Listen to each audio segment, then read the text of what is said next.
Or evening or afternoon, depending on when you're looking at this.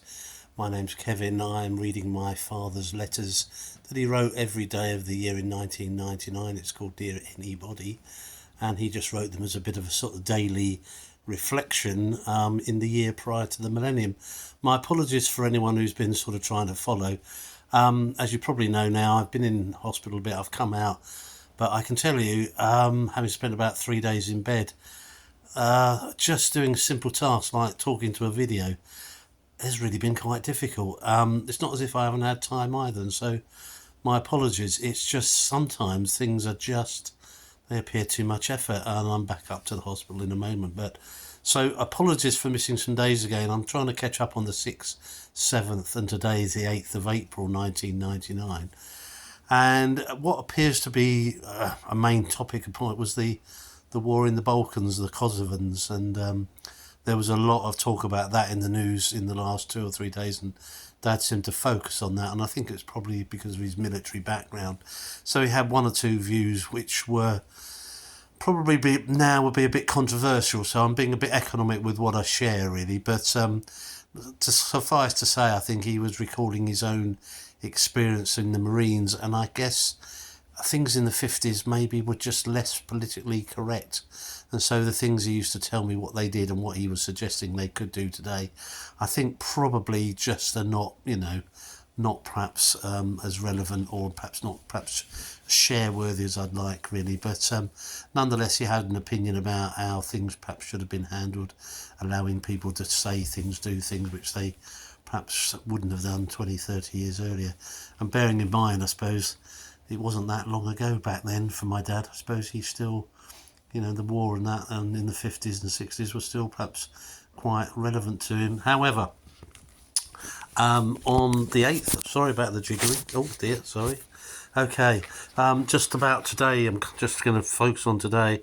He was talking about teachers. Now, this is relevant as I was a teacher. And he was talking about teachers resisting the call for what was called a 5-term year, which would, I think, regularise holidays for teachers. And it's a sad fact, I think, having been one for 25 odd years, that one, if you come out of school having had holidays, if you go and teach a train and you've had holidays, if you go back into teaching and you've never worked in anywhere else, somehow you just think the world, everyone has 5 weeks holiday in the summer, which of course they don't. And the impact that holidays have, I only testify now that my own son, my sons have children of school age, and clearly when, you got a week at half term, schools close, 2 weeks at Easter, schools close, and that actually, for two working mums and dads, really makes it hard work. Now, their schools are not there for babysitting purposes, and I suppose you could say that the private sector sometimes provide Easter clubs, because we're at Easter at the moment, aren't we? And places where you can drop off your kids and they charge you a sum for doing so. But it's always been a slight regret that I took the holidays for granted, and I think teachers and it's not their fault, they've never known any different, particularly if they've never been in industry, that having 12 weeks holiday a year is really a comparative luxury. Even your hard-working social workers, nurses will only get 5 or 6 weeks a year. And so I'm not even sure they can say they work particularly harder than any other sector of society. And actually the impact of having a day off, a development day unexpectedly, actually can cause a lot of rebound problems for teachers. Well, they're not teachers, but for the children. The number of people who have to then have time off from their work, to look after the kids, which can, hit you when you go into a supermarket or a retail store and there's not enough staff to serve you. That's because Mr. X or Mrs. Y have had to have a day off because school has unexpectedly had a day off, which I don't really think most schools still don't really get, the impact of having development days or in-service days or having 2-week half terms. Great for going away on holiday for teachers, but not if you're a parent. So teachers, come on, sort it out. I'm getting a bit like my dad now, aren't I? I'm like him. Here are some things though. Just to end on a slightly more funny note. Dad said there was a science magazine was focusing on some of the world's weirdest inventions, seemingly of little use to anyone. A diet dish comprises only half a bowl, cutting the amount of food in meal, but a carefully placed mirror makes it look full size.